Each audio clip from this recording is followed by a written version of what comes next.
Welcome to the Homeschool Together podcast.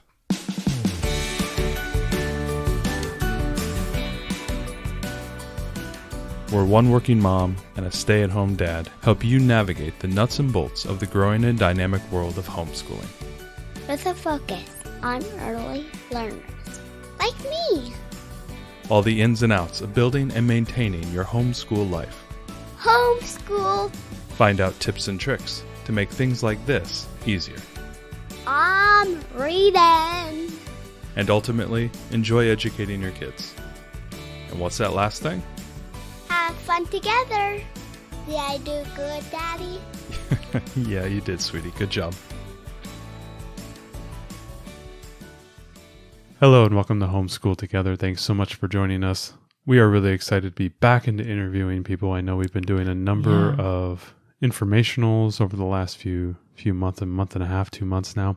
And it was really great to get back into an interview. But before you begin, head down in the show notes. We're going to try and put all the links. We talked about a lot of different things in this interview, and I'm going to go ahead and put all those links in there so you don't have to pay attention and take notes while you're listening. You can just enjoy it and listen to this lovely couple who has decided to take their family, 4 children, and drive around the world and the country and do the road schooling thing. We had Megan and Daniel on. Absolutely great interview, packed with a ton of information, and I think really inspiring. I know all of us who have been cooped up for the last 2 years, who haven't maybe been able to get out other than going to grandma and grandpa's up the way, and that's really not vacation because it's work, and all that stuff.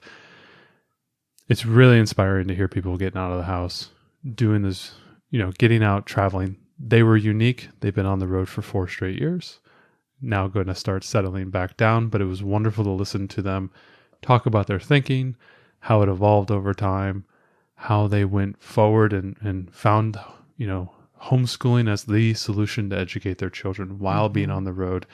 I know Ariel's right now on VRBO and Airbnb looking up homes to rent so that we can go and do road schooling as well. Yeah, this was a very unique interview. I really appreciated Megan and Daniel's perspective on everything. I think the wrinkle, though, is we've all seen the YouTube videos recommended to us. This beautiful young couple, 22 years old. They have no idea what they're getting themselves into. As all of us adults laugh, they're driving around. They're beautiful. Their drone is following their old remade VW bus, but that is not road schooling. Daniel and Megan do a really good job at explaining all the nuances of taking a family on the road. It doesn't have to be RV campering. You don't have to be staying in the national parks all the time. I think that's the classic view of road schoolers, right? Exactly. Is that they have some sort of RV that they live out of, and there are a van that they've converted, whatever it is, van life, whatever it is. I know you've got this thing about van life. I know, I love it. I want to be 19 again. I think that's the classic image of road schoolers, and for a lot of us, it's like that's not very. I think that seems like harder to obtain, right? You have to buy this vehicle, and that's a big expense, and then you got to live out of it and all that thing. And Megan and Daniel take the approach of traveling and doing long stays at homes so that they don't have to do the kind of RV life, which I think is a really great perspective. And they've taken their 4 children all around the United States and over to Europe, and so they have kind of 2 different perspectives, being able to travel by car and have all your stuff, and then being in Europe where you only have a backpack, and talking about how they took homeschooling and made it work for their family, depending on where they were at that time. So, depending on what there is to do in that area, how they can dovetail that with their learning, really focusing on what's important and not getting so hung up in the clutter of lots of materials and things. We just finished a series on budget homeschooling, and I think this is a really great episode. I think this is a great episode to follow up. The Marie Kondoing of our homeschool. To follow up our budget homeschool series with this family who basically said, you don't need all this stuff. They lived out of backpacks for, a year. Almost a year is what she said. And can you imagine like us as homeschoolers in our homeschool room that has walls of books and all this stuff, and saying, just pack a book. You got your backpack. Ariel and I were very fortunate. We got to do a month in Europe before we had children, and we just had the backpacks. And I could not imagine like traveling with my 2 kids and everything. But But when you start to think about it, you like start to realize what's really important. What is really important. Yeah. And when you think about what's really important, and if you only have to take, these certain items with you, you can do that. You can really budget down on your homeschooling supplies. And obviously you're spending that money elsewhere on the things that you're going to do and the places that you're staying. But I think that Daniel and Megan just made this road schooling journey sound very accessible. Yeah. And when I've always thought was something kind of unattainable. And right after we got off the phone with them, I was like, man, I bet, I could probably take a month and work remotely sometime. I'm sure my company would probably let me do that. We might be able to do something like they did. So whether you're thinking about traveling for a month or a year or 5 years, I think this is a great interview to listen to and really just absorb not just the material aspects of how they traveled, but the philosophy of how they traveled. It really made a big impression on me. Well, also the other thing too is that we interview individuals, we interview a lot of normal run of the mill homeschooling families. But once in a while, is there a run of the mill homeschooling family? Well, I mean, yeah, they're all so different. They're also we're all individual flowers in the field. Yes, unique snowflakes, but. When we get into these more edge cases where we have, say, a family of 6 or someone who road schools or a family that has both, husband and wife that are both working, right? How do you do these things where it starts to get very sticky and difficult? A lot of times we have it's not the straightforward somebody staying home is the educator. That's what we do. And that's what a lot of parents do, a lot of families do. But, in this case, you have more of an edge case scenario. And I think in those edge cases, you begin to see new ways of viewing things and new ways of experiencing the same thing that you're doing. And how does that, you can learn a lot from that. You can say, wow, look at how this person was able to accomplish the same thing that I'm trying to accomplish, but with way less. Or here's what somebody's doing that has way more opportunities. What can I do to maybe incorporate that same idea? So I always like to hear people who are doing something different because it always gives us a new perspective on the same thing that we're doing. And, a lot of times you can kind of feel like, I'm getting stuck in a rut or I'm doing the same thing over and over again. And when you hear people talk like this or you hear people's experiences, I think it can really inform, your decisions and your actions. So that's why I really like talking to people who, we were joking at the end, space schoolers, we're going to go find those space schoolers next. But, being able to find, people who are unique and doing unique things can really inform how you do your, what you're doing. Even if we just take a small piece of that, I think it's very helpful. So without further ado, let's get right into our interview with Megan and Daniel. Hi, Megan, Daniel. Thanks so much for coming on the show today. Thanks for having us. We're excited to be here. So give us a little bit of background. Tell us about your family and what drove your decision to start traveling together. Sure. So I grew up in Maine and Daniel is from Arizona. So from the beginning, we kind of were on the complete opposite sides of the country.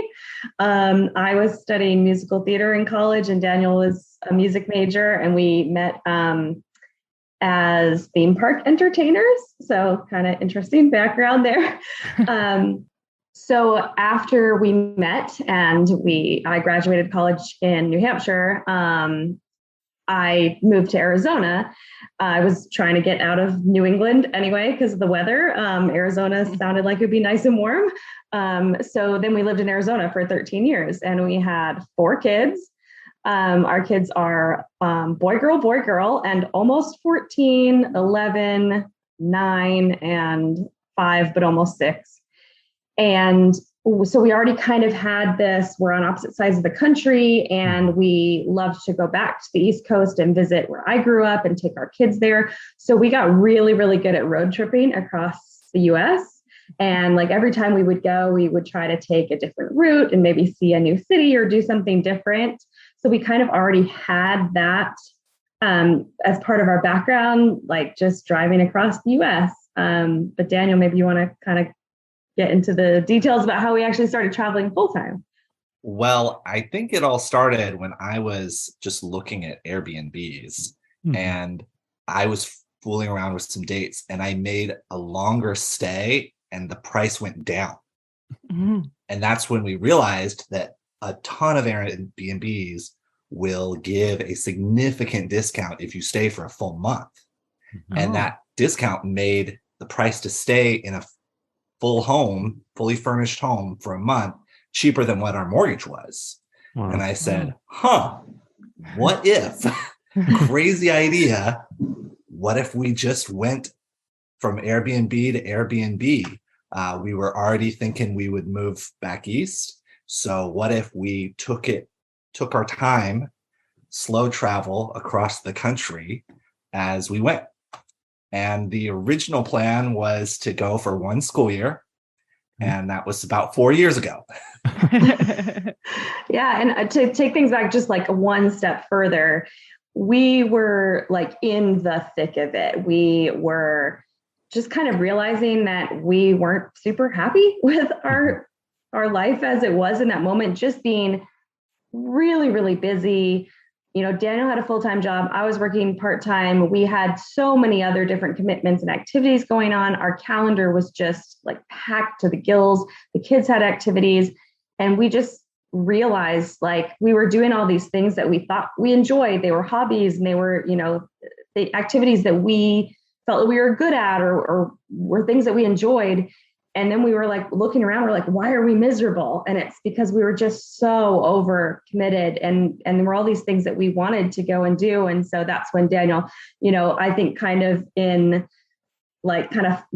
daydreaming, you know, like, oh, what's possible? What could we possibly do? And that's, you know, when he said like he was looking at Airbnbs. And so then he comes to me and says, why don't we do this? And I'm like, you're a crazy person. like nobody does that. And so then like he went to bed that night and I went on Airbnb and like looked at, and I was like, oh wait, this actually is possible. We could do this.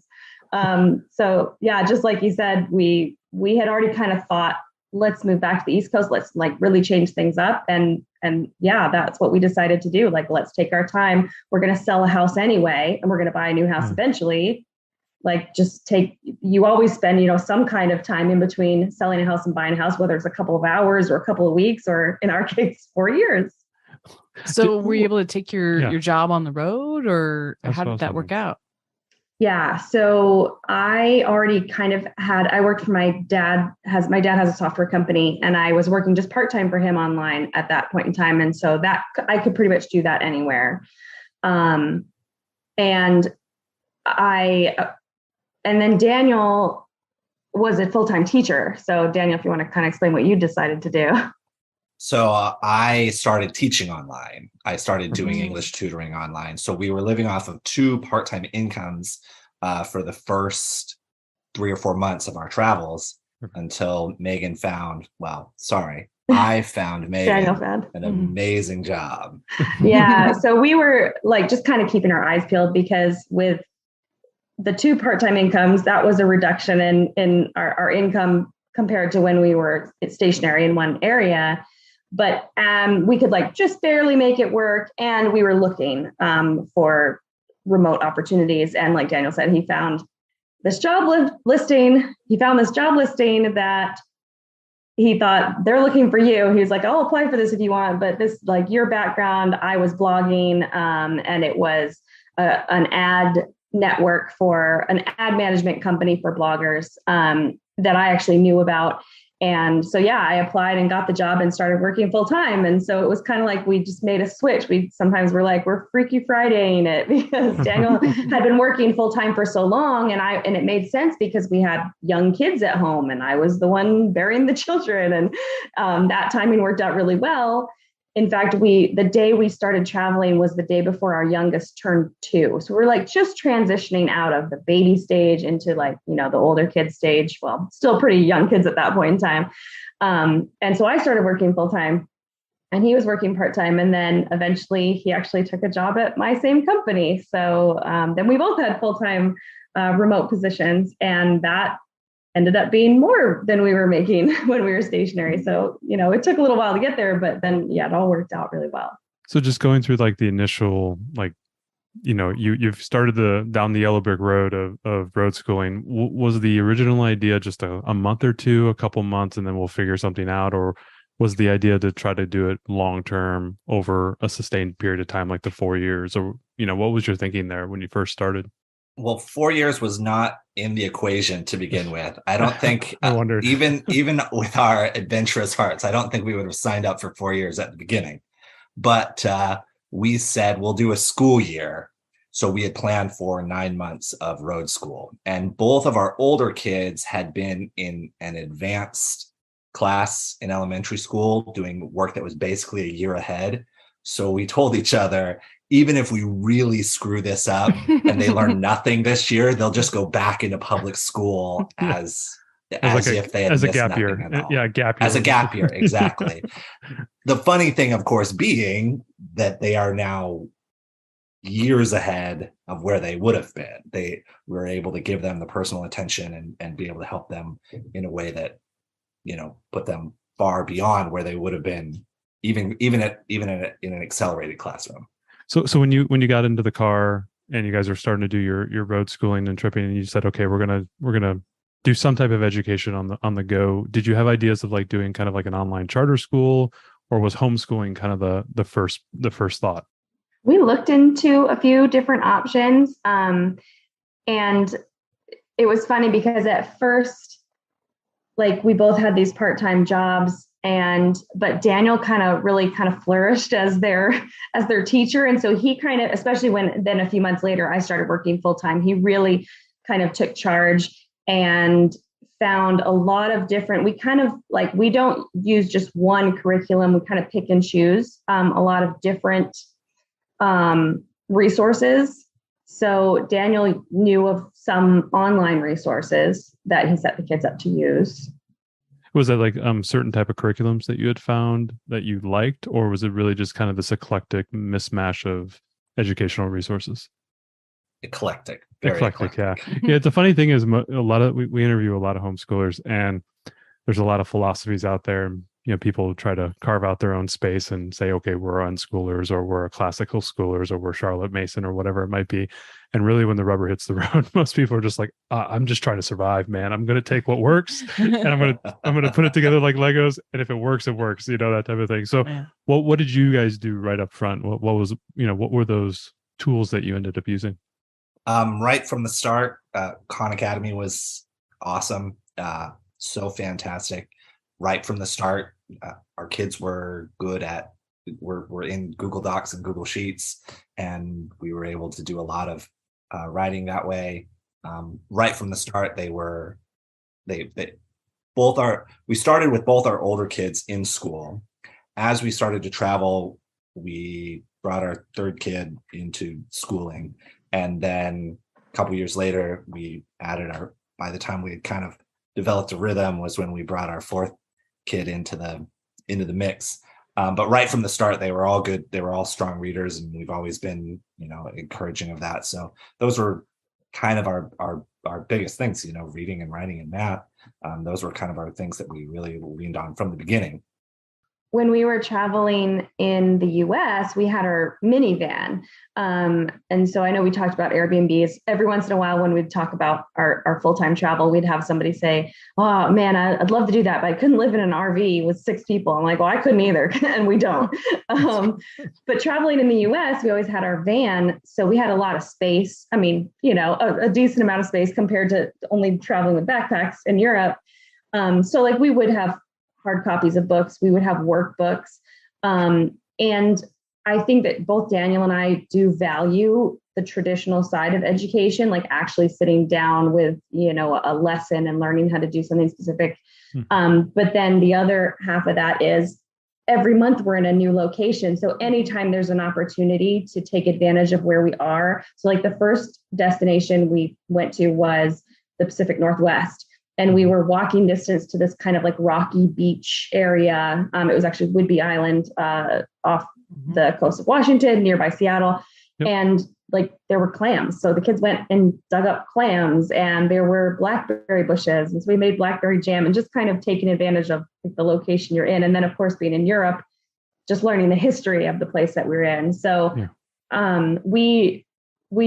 I wouldn't say we're easy on our kids. Like we pushed them pretty hard. Like we didn't really take summer break because we knew summer break would mean 8 hours a day on a screen. So we just homeschooled through the summer, but kind of as a trade-off, anytime we had the opportunity to go explore a new city or do something that would be, educational in nature, or even just fun to do, we never hesitated to be like, well, no school today because we're going to go tour the Coliseum or whatever it was that we were doing. So did you think about the place you were going ahead of time and plan some learning that was going to be around that area? Or did you arrive and then say, okay, well, let's look around and see what's here, and we'll kind of make some ad hoc lesson plans, as we go? Definitely a little of both. Like I would say there's surprises everywhere. So one example, we actually ended up with some Airbnbs booked with 2 weeks in between that we didn't have a specific place.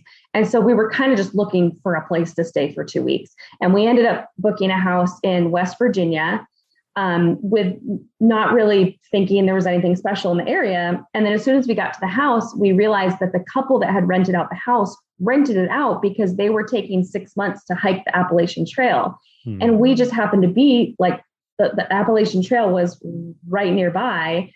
And so we went and hiked part of the trail with our kids and saw a few cool like landmarks on the trail. And the town that was right there was really historic, like kind of played into the Civil War. And so that was something we hadn't planned on, but it was there and it was so unique. And it's kind of one of our favorite experiences that we now, look back on. So you're traveling both domestically and internationally. How do you manage that? Are you guys like, just living out of backpacks? I mean, is your minivan like packed top to back? Do you have a trailer on the back? What type of methodology do you have when you're going from place to place? Well, when we left, that van was packed to the gills. You could barely breathe. We almost had to leave a kid at home. We were like, there's just no room for all of you. There's just no room for you, bud. Dish of water, time up out back. They'll be fine. Yeah.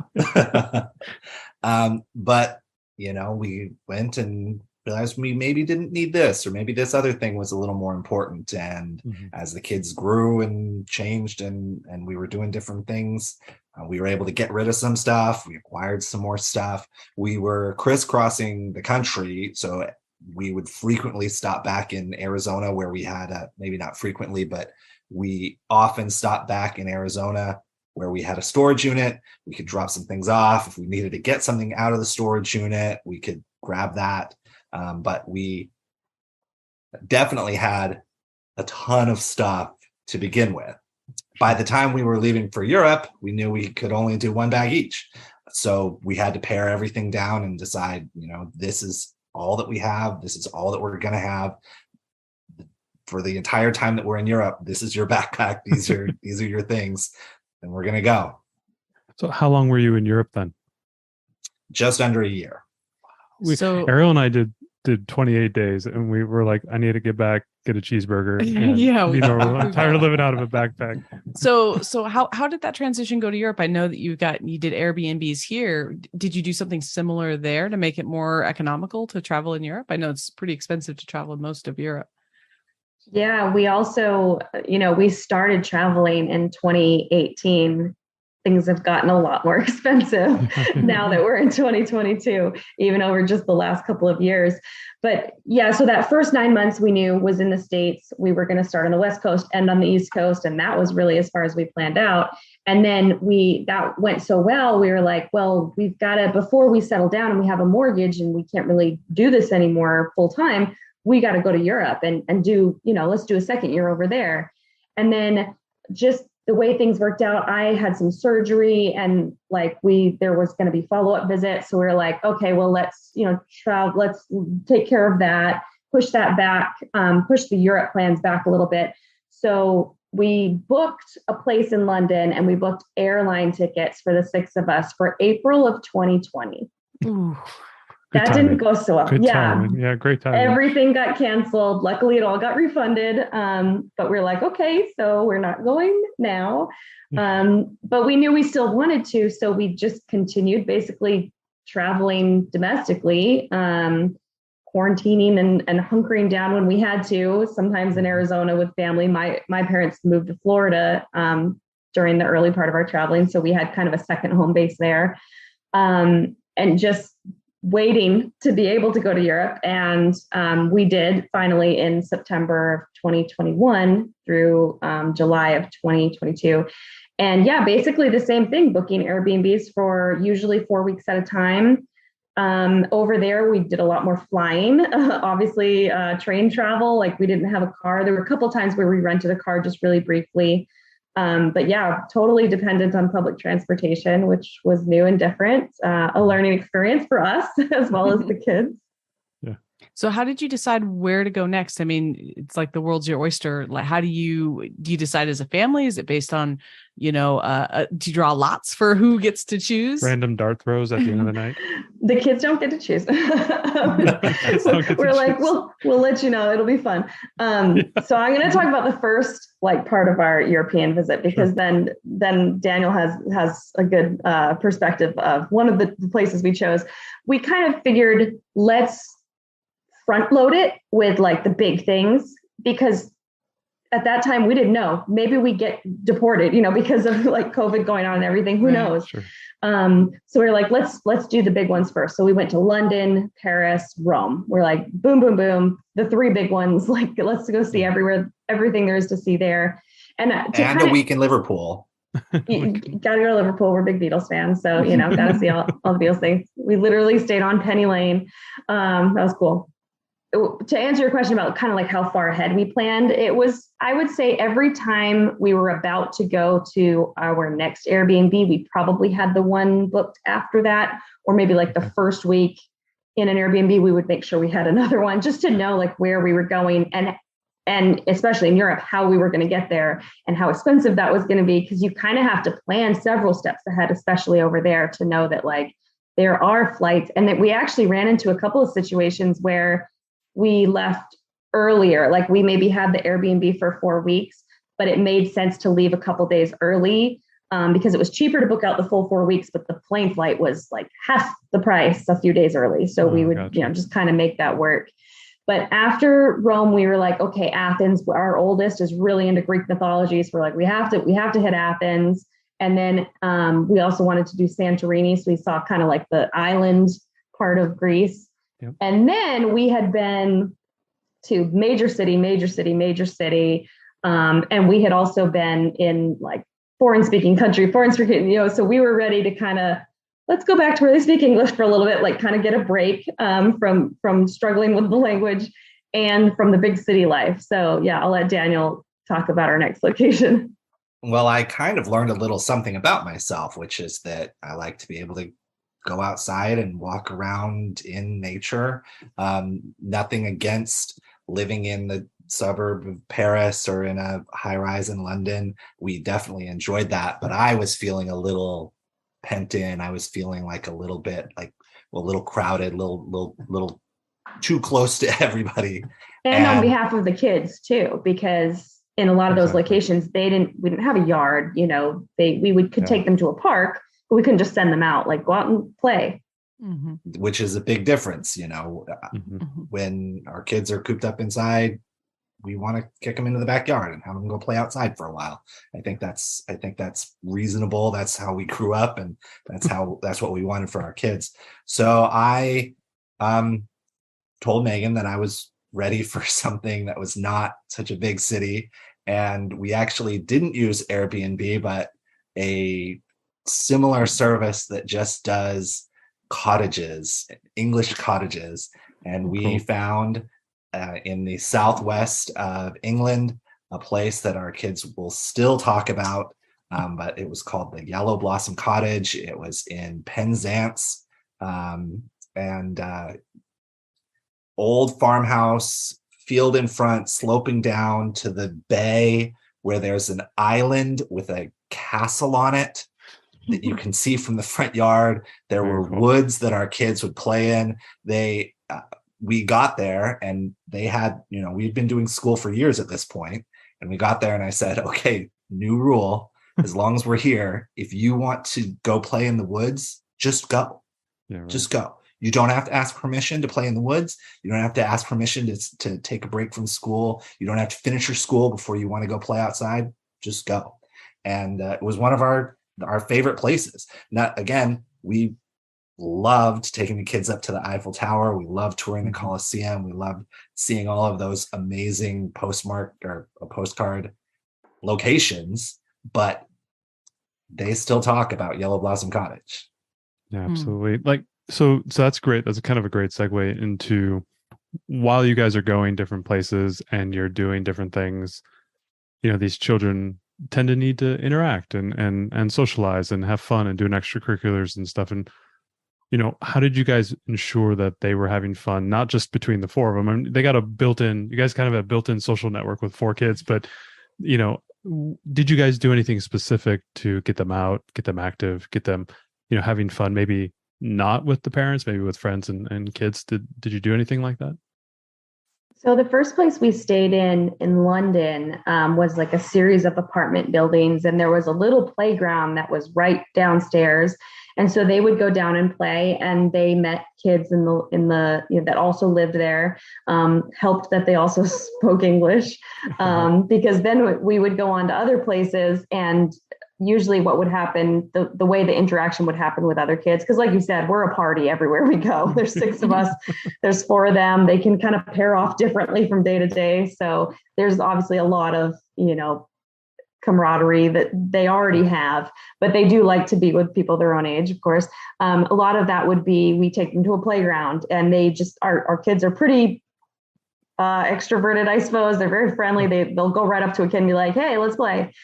That was interesting once we got to France and Italy and they didn't speak the language. And my little one, she wouldn't care. She'd go right up to them and say, hi, let's play. And, they would just do the best they could to communicate with one another. Mm-hmm. But our older daughter said something really funny, kind of near the end of our European travels, when we knew we were going to come back to the States and we were going to settle down. And I asked her, like, what are you looking forward to, settling down? Are you looking forward to it? What do you think? And she's like, well, it's been really fun traveling, but I was like, are you looking forward to making friends? And she said, yeah, I'm looking forward to having more than 30-day free trial friends. Oh, because it was always like 28 days here, 28 days there. And we knew we weren't going to probably come back and see the same people. Yeah. So they did stay in touch with a few friends from home. It was a little tricky in Europe. Our daughter has a friend in Phoenix who is literally 9 hours behind us. So they had a couple hours a day when they could chat online and maybe play video games together sometimes. But yeah, like little interactions here and there. And the being together, the 4 of them together, I would say that's kind of what we did, and always said, well, eventually we are going to settle down and you'll make friends that you can keep a little bit longer than 28 days at a time. Did you notice as you guys were traveling and you're kind of going from place to place, us being in like the suburban neighborhood, we have our own kind of issues with children and their behavior and stuff like that. Did you notice anything unique and different about being on the road? Did they have different anxieties, different things that manifested in different ways? And did you guys do anything to alleviate that? Like, I don't know, every Monday it's daddy day and daddy takes the girls out, or mom takes the boys out, or something like that. Did you guys do anything unique there that, the people who are listening that want to be kind of road schoolers as well, that maybe you can impart onto them, or tell them what they can expect? Well, sometimes you just get on each other's nerves. Sure. I didn't know if the road schooling caused additional issues that above and beyond. I don't really know. We got on each other's nerves before we left. So it happens whether you're in one place or not. We were staying mostly in houses that had different bedrooms, and it was perfectly acceptable to say, hey, why don't you go in this other room, or why don't you come over here? There's a lot of value in getting the kids out of the house so that mom can have some peace and quiet. And I certainly did that a lot, no matter where we were. But I just think you just do it, and then turns out they're all fine. Maybe they're upset because we're on a long car ride and the kid next to them is whistling or something, but in 20 minutes they'll be laughing and telling a joke, or they'll be asleep, or they'll be reading a book. Or were there any stretches on your journeys, so you're talking about staying in houses and everything, I know you have a big family, were there any stretches where you guys were kind of feel like you were in the RV? Did you do camping? Did you do some alternatives as well? My first thought is the first time we stayed in New York City, we did 2 different months in Brooklyn apartments. And the first one was really, really tiny. We had a decent sized room, And then there was a second bedroom that was very small that had one twin bed. And then the living room area had a futon and like a chair that converted into a bed for the 6 of us. And then a very small kitchen and a bathroom. And so Daniel was at the smallest place we stayed. The kids were still pretty small at that point. So that's another thing. Like these kids got bigger as we kept traveling. So we did at some point have to kind of say, we really do need 3 bedrooms and we're going to have to pay for that. You always kind of trade off your location, the quality of the place you're staying, the size, and the price. So, you're both working full time and you're traveling to these different great places and you're trying to homeschool your kids. How do you juggle all 3? Because I could see it being like, hey, we just got to Rome. Yeah, but mom's got to work, and dad's going to, homeschool it. And how do you juggle all that with trying to see the sights and enjoy the place that you're at? Well, as far as taking care of school, by the time I started working full time, we had really gotten into a great groove and we had really gotten it to be, really student driven would probably be the buzzword, but sure. We had figured out a way such that they could kind of take ownership for what they were doing, and we could give them what they needed to do, but then they could go ahead and execute and take care of stuff more or less on their own. What happened was we started with 2 kids and I was okay splitting my time between 2, but suddenly we added a 3rd kid to the mix and I could not be in 3 places at once. Mm-hmm. And it like really hit me that I needed to figure out a better system for doing it.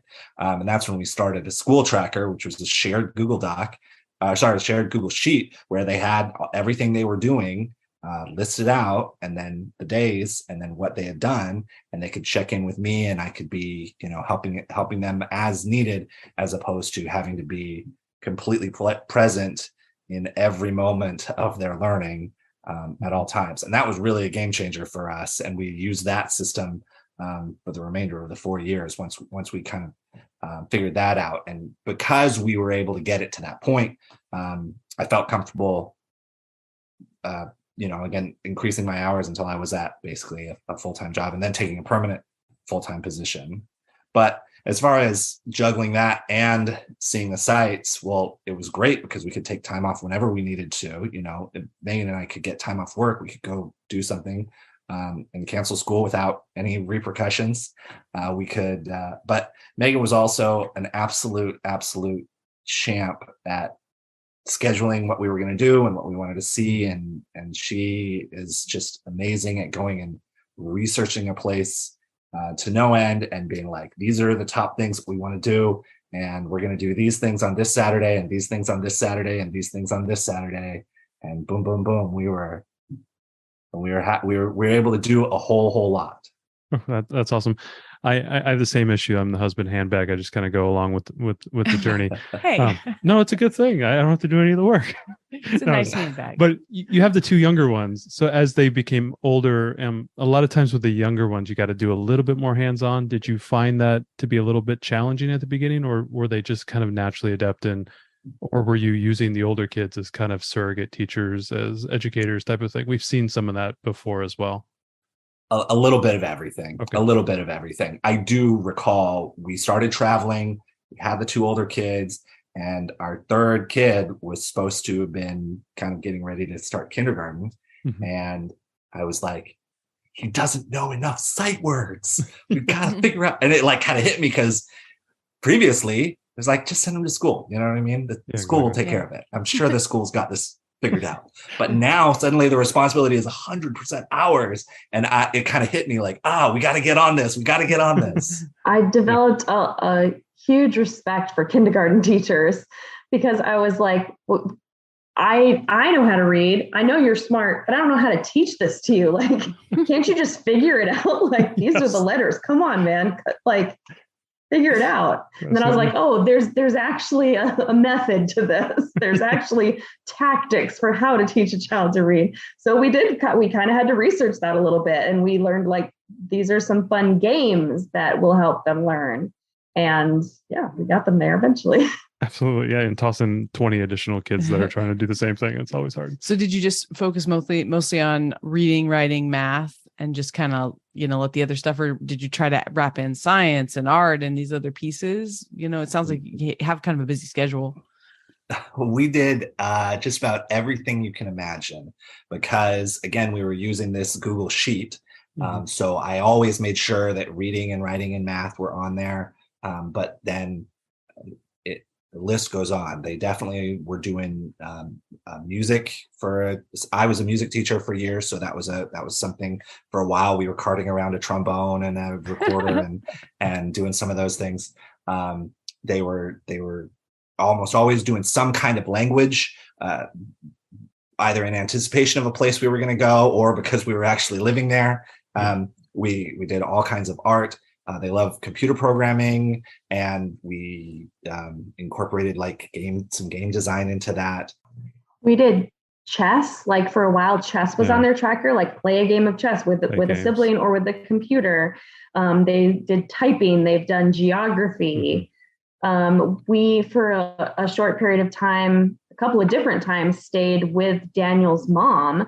So that's their grandma. And so part of their day was to go just ask her like 3 questions about her childhood. She grew up in, the 40s. And so we're like, those stories are going to be gone soon. Let's, you guys can go ask her questions about her childhood. And then we would pull in things like Shark Tank and Mythbusters, and things that they could learn from there. We found even like history textbooks or YouTube channels where they could learn about history. But Daniel always front loaded that school tracker with, you do a journal every day. And some days they didn't love that, but now they have 4 years of a journal of all those cool places that they went, that they'll have that for the rest of their lives, which I think is really cool.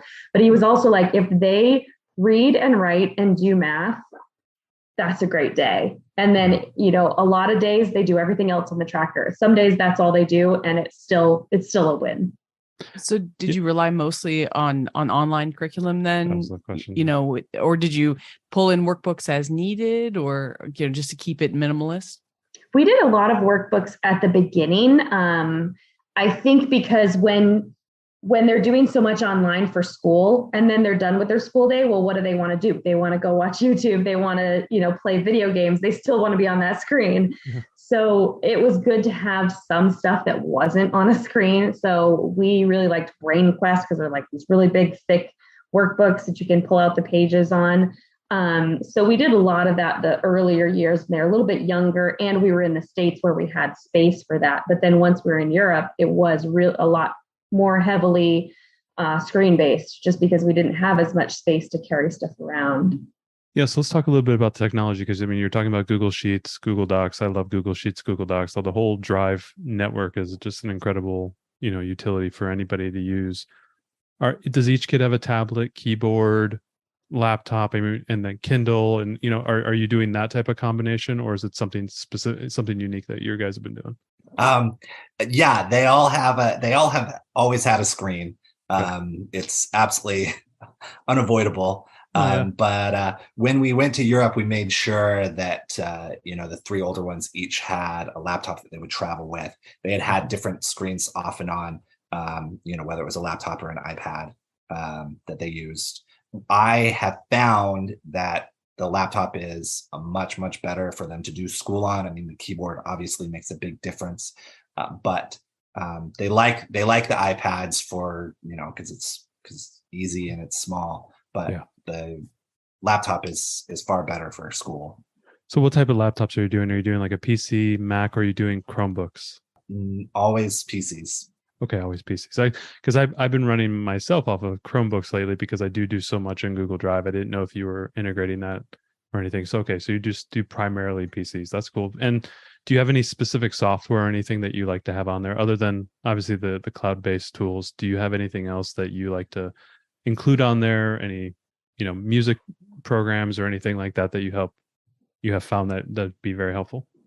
The one thing that I can think of that they really took to is a video game maker called RPG Maker that allows you to create, and people have used this to make commercially viable games that they then go on to sell, but it's really accessible, and there's a tiny bit of coding, but basically it allows you to make an 8-bit Yeah. old school 80s RPG, and Yeah, your I've little seen guy it. runs around and talks to people and can trigger certain events, and if you want to include combat or Yeah. they took to that really well. Other than that, it's mostly been the cloud-based stuff, Khan Academy, Google, different, again, depending on what we were working on. Like if I wanted to, I said, we need to do some geography. Awesome. Let's go find some awesome geography quiz site and start you on that. We played a little bit of music, but now we're leaving the instruments behind. So I still want to incorporate that. So musictheory.net, like let's go ahead and spend a little bit of time in that every day. It's just like if we thought something, we wanted our kids to experience something, like Megan said, with talking to my mom, we're like, that's a cool thing. Oh, I know. I'll just put it on their school tracker and they will do it every day. Mm-hmm. So at one point I was like, we both really like a lot of music and I want my kids to listen to it. Every day you listen to an album, ask me, I'll give you an album that day that you just go listen to the album. And that was on the school tracker for, a couple months and they liked it. Awesome. They still listen to some of the albums that we success for them. Success, yeah. So, actually, I had a quick question about, you talked a little bit about journaling. Could you talk a little bit about maybe your methodology around that? Obviously they're writing that into the the Google Docs or whatever they're doing there. Was there a thinking behind every day's entry? Was it daily? Is it weekly? Are you asking them to pull pictures and make kind of a almost like a book type of thing? Like, what was your thinking around that? So at first, when we first started, we did a couple of cool adventures, and I was like, oh, we're going to write up a report of what we did. Mm-hmm. But one of the interesting things is you don't go and have a cool adventure every single day. Mm-hmm. And maybe you do every week, but maybe not. And maybe it's the kind of thing that you write up and maybe not. So that's when we switched to journaling, because that's every single day. First thing you do, you write a journal about what happened to you the day before. And that's something that was really easy to scale, because I started saying it needs to have X number of words. Okay. You need to write an X number of words journal entry. And there was a moment where the kids were like, I didn't do anything yesterday. Nothing cool happened yesterday.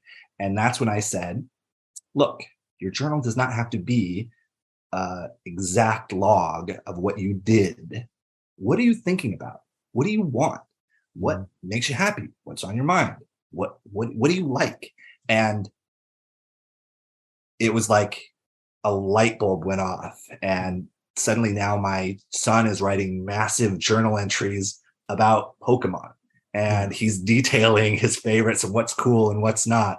Or, my daughter went and played in the woods and they played an imaginary game, and she just puts the whole thing in there and this lore of this game that she's imagining, and things like that really made a really big difference as far as journaling goes. And then that allowed it to scale, because when we brought in, for example, my youngest said, okay, you're going to write a journal entry. It needs to be one sentence or 10 words or something, and then, for the other older kids, I can say, all right, you're older now. You're going to go to 250 words or 300 words or 150 words for your journal entry. So you had the technology that was a homeschooling essential. Did you have anything else that you couldn't live without while you were traveling that helped in your road schooling that people should be aware of if they want to start traveling as well? For us, obviously the online stuff has been super, super helpful. Beyond that, the real no-brainer is physical books, just so that you can always say, hey, take a break from your screen, go read a book, whether that's a book that I chose for them or we chose for them, because, it's like, all right, you need to read this book or that book for school, or whether it's a book that they're interested in that we bought because they like it. And that's, when you're like Megan pointed out earlier, you're on a screen for school, and then afterwards you want to be watching YouTube. I'm like, okay, maybe let's take a break and read the book that you got. And we cycled through them. We didn't always have room to hold on to them, especially like she said, when we were overseas. Buy a book, read it that week, leave it behind, go get the next book, go get another book. Like, that's an expense that we will gladly pay to keep our kids reading. Did you use a Kindle a lot? Like, I know that's a screen, but you know, the e-readers can tend to not feel like screens if you're reading on them. Did you use that, or did you use some like library lending system? Not a Kindle like the device, but they all had the Kindle app on whichever device they were already using. So it didn't really solve the problem of it's a different screen that maybe doesn't feel like a screen, but it was sometimes just an easier way to get access to a lot of books all at once. We do pay for Kindle Unlimited, which is I think $9.99 a month. And some books are on it, some are not. So like, for example, our 3 big kids all read the entire Harry Potter series because that's all on Kindle Unlimited, like all at the same time. So they were all reading 1 chapter a day. I think they got off a little bit from each other, but pretty much they read that whole series together. Okay. Oh, that's neat. Yeah. So as you joined the ranks of homeschoolers here for this period of time, and Daniel, as you were a teacher before, like, what were your preconceived notions about homeschoolers? What did you think about, you know, the type of folks or types of families that homeschooled, and did that give you any pause as you were starting into this journey? Well, I knew what I couldn't do, which was I wasn't going to be the guy that was like, all right, here's our unit on this, and I'm going to create all these cool worksheets, and I'm going to write all this curriculum and do it. Like, I was like, I'm just not that guy. I'm not going to be able to keep up with that. So I know that there are a lot of people out there that like to do that like to plan every single moment of every single day, you know, for the whole entire year. That's not me. I'm much more, you know, flexible. Like I said, I'd encounter something, I'd think of something, and I'd be like, boom, that needs to be in school. We're adding that. Or, you know, every 3 or 4 months, I'd be like, okay, get rid of the school tracker that you have. Here's the new school tracker. So I don't know if I had any specific preconceived notions, but I knew that I wasn't going to be able to just be that kind of like really, really intense, planned out everything, create everything myself, have it all set in stone before we started. I knew that wasn't going to work for me. We both had a traditional education. Like, we both went to public school, or I went to Catholic school for a few years when I was really younger. And so my hesitation was just kind of getting past that mental roadblock of this is how you have to do things. I didn't actually think that. Like, I would never have told someone like, oh, you can't homeschool, or homeschooling isn't right. I didn't have those beliefs, but just for myself, just trying to break out of what I considered to be ordinary and do something that, well, the traveling part of it is certainly not ordinary.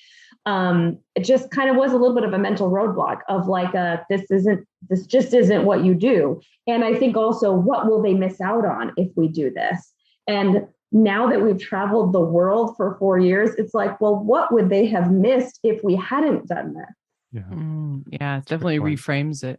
So you've done your 4 years of traveling, and now you're setting up home base and putting down some roots, and the kids are going back to school. Now, you said your kids are pretty advanced in different areas. How's that transition? I know the school year maybe hasn't started yet for you there, but what are you anticipating challenges in reintegrating into that kind of traditional model? So this was actually the first week of school, and I'm exhausted, and I'm ready to go back to homeschooling. No, we're going to give it a try. Daniel and I both were like, all right, public school, you get one chance, one shot, because homeschooling just went so well for us that we are kind of excited there's a lot of pros, like getting the kids out of the house, getting them to be with kids their own age, being able to make friends, maybe be in some clubs, some activities. Obviously, those are all really great things. But yeah, to answer your question about like, they kind of were, you know, advanced. So our oldest is a freshman. And we kept saying like, oh, he's going into 7th grade. We should probably stop and put him into middle school. Oh, well, that didn't happen. Okay, well, maybe 8th grade. And we're like, okay, definitely high school. If we're going to do this, like, let's do it at high school. And it just lined up really well with our plans. So he's in all honors classes. They have an AP human geography class that they allow freshmen to take. So he really loves geography. So we're like, all right, let's go for it. Let's just, you know, And he actually is a bit of a planner like his mom. He wants to graduate in 3 years. He has a whole plan. He wants to be a Disney Imagineer. Like he's got his whole life planned out in his brain. I'm sure there will be changes along the way. But yeah, he's pretty set on what he wants to do. And then our next oldest, our oldest daughter is in sixth, and they have an accelerated program where you basically work a year or even 2 ahead. So she got into those classes, and that puts her on a path to earn some high school credits in middle school. So that's just something that school offers, which is great. Our next youngest, our younger son, is in gifted and talented program.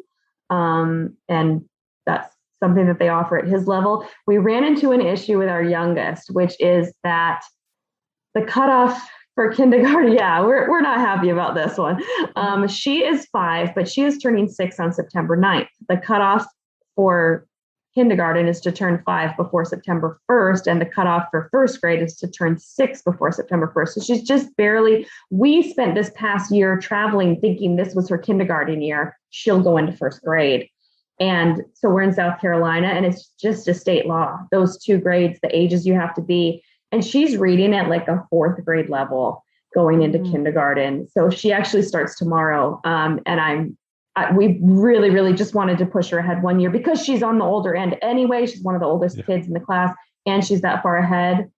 I know, 9 days, and we really, really wanted her to start in first. She's excited about kindergarten. I'm sure she'll have tons of fun. I'm sure she won't, because that's just a flat law. She's not going to be the only kid in the class that is her age and at her level. But yeah, it would have been nice. We always kind of planned on, she was going to be in kindergarten last year and start first this year. So we'll see how it goes. I'm just hoping they have something to challenge her. Yeah, that sounds like a big challenge. Yeah, I know we have a system here where we can test them. We can test them into the next grade if they're a little bit young, which is nice to have the option. But I guess they don't have that everywhere. Seems reasonable. No. So we've got homeschoolers who are listening to the podcast because we run a homeschool podcast. Right? Yeah, I heard that. Like that. There are people out there who want to travel more, maybe not for 4 straight years, jet setting around the world. But maybe it'll start out as only a gap year and then grow as it did for you. You never know. Let them taste. Let them taste the soup a little bit, and then they'll be off on their van. Outside of packing it into an old VW van, like some hipsters that I see on YouTube, and just driving around the country. What can families do to travel more cheaply? We've talked a little bit about using Airbnb for a month. How do you get people out, moving a little bit more and spending a little bit more time in locations? What would be your advice to those people? Well, we did find that one of the biggest things was to stay long-term. Now, I know that's not something everybody can do, but that maybe is something to look into. If you maybe have longer periods of time in the summer or whenever that you could possibly spend 28 days was the magic number. Sometimes based on local laws, sometimes 30 was actually cheaper. So I'd always kind of just play with it to see where I could get the cheaper price. And it's dependent on the Airbnb owner themselves. They set their own prices. They set their own policies. So it's up to them whether or not they want to discount it after 4 weeks. But that was the biggest thing, along with not having a home base, not having a mortgage or a rent payment. We just kind of traded one for the other. But now that we will, we're still in the process of looking for and buying a house right now. So we will be in that situation where we're going to be settled and paying a monthly, mortgage. And so I think, I don't know, Daniel, what do you think? I was going to say smaller, like weekends. Think of like what you can do that's close to you. I'm sure that you haven't explored every corner of your own town where you live currently. And then, what's 2 hours away? What's 3 hours away? Can you get 10 hours away? And then just kind of draw a circle and find all the cool places that you can get to in whatever allotted time you have. Yeah. And we knew when we were starting that our kids could travel because we had. Even before then, we had gone back to Maine, where Megan is from, several times. And we're like, okay, well, we know we can handle a cross-country road trip. We've done it. So that made it, that was one element that we had some peace of mind about, because we knew kind of what that went like, how that would go. I like the idea of test driving it a little bit, making sure you've got some good travelers. I think that's really good advice. And with the benefit of not the benefit of the pandemic, but an outflow of the pandemic is a lot of people do get to work from home now. They do get a little bit more of a flex schedule. They do have that, maybe mom or dad is working full time, and stay at home dads like myself. We do have the ability to go and do those type of things, and I agree. So if they want to go out and they want to start road schooling, what is a website that they could go and learn a lot about that? Well, I'm so glad you asked that, because they can come to my site. I'm known for the ultimate transitions. That was just so good. So after we had been traveling for a little over a year, so I had a blog for literally 14 years now. I started it when my oldest was born, kind of like a mommy lifestyle kind of site. And then January of 2020, after we'd been traveling a little over a year, I kind of had to decide, am I going to write all of this travel content on my existing site, or do I want to start up a new one? And I decided I wanted to have a site that was really specifically about travel, that was really specifically about family travel. And more importantly, it was really specifically about long-term, like full-time family travel, exactly what we did, to write about the places that we went, just to write about the destinations and things to do and see there, but also to teach other families how they could do exactly what we did, because that was a question we got a lot and a comment we got a lot, which was, wow, how do you guys even do this? That's my dream. I could never do that. And so my response is always, of course you can. Like, if we can do it, anybody can do it. There's certain things you have to put into place. And so that's what I teach on the site. It is familygapyearguide.com. And there's some really great articles on there about how to transition into a full-time traveling family journey.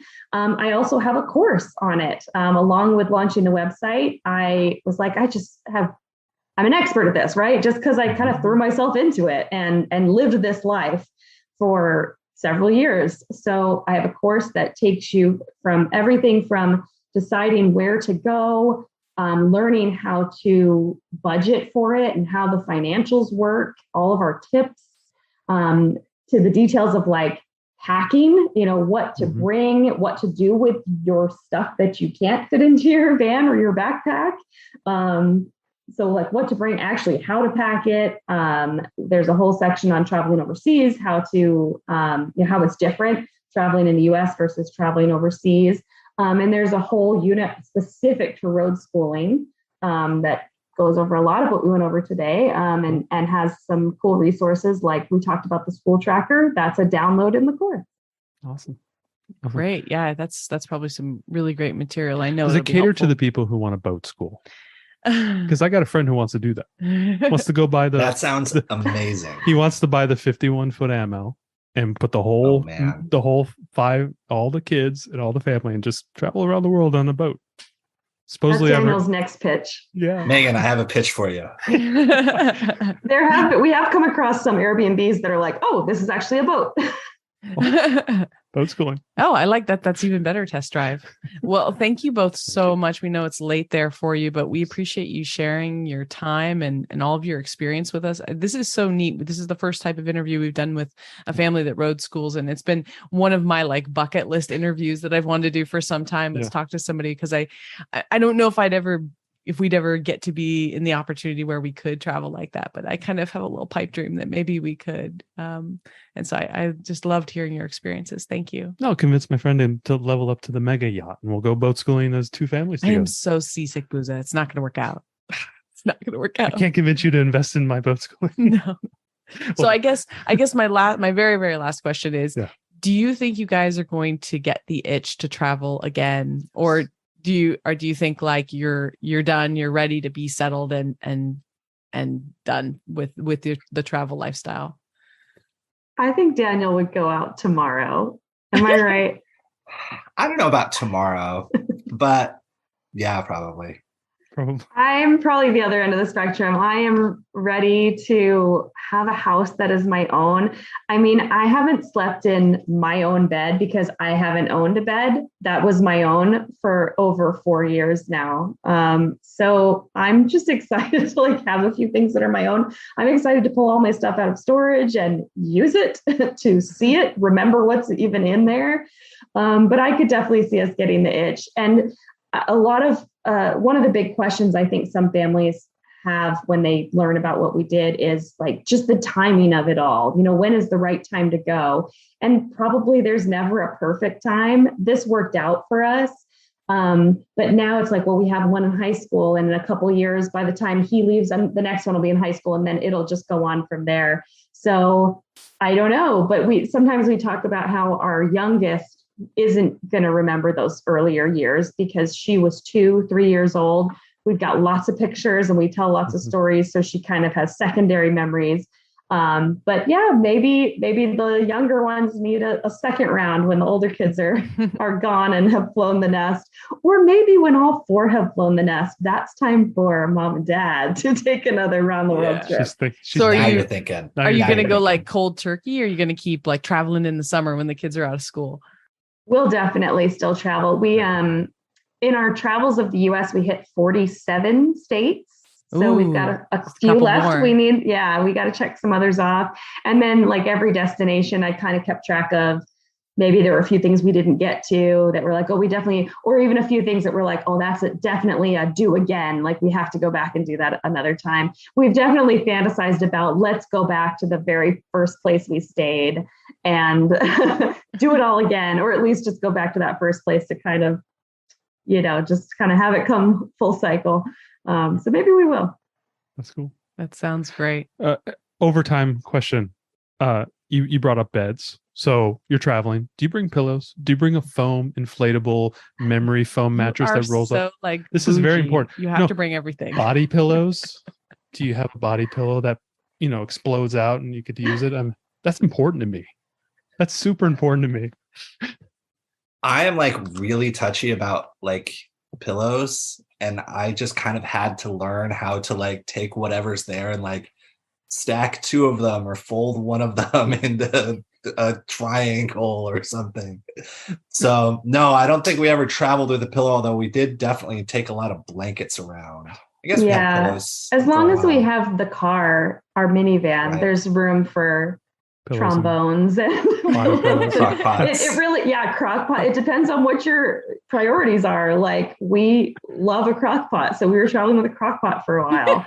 We had a ukulele and actually a full-size guitar for a while, like it changes.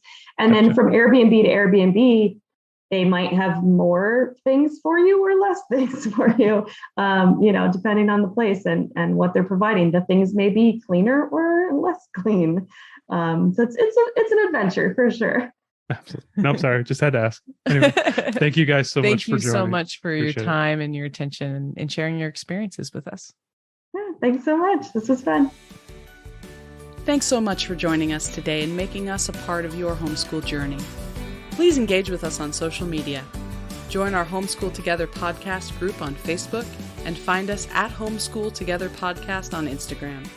We'd love to hear your feedback, questions, and recommendations. Until next time, happy homeschooling!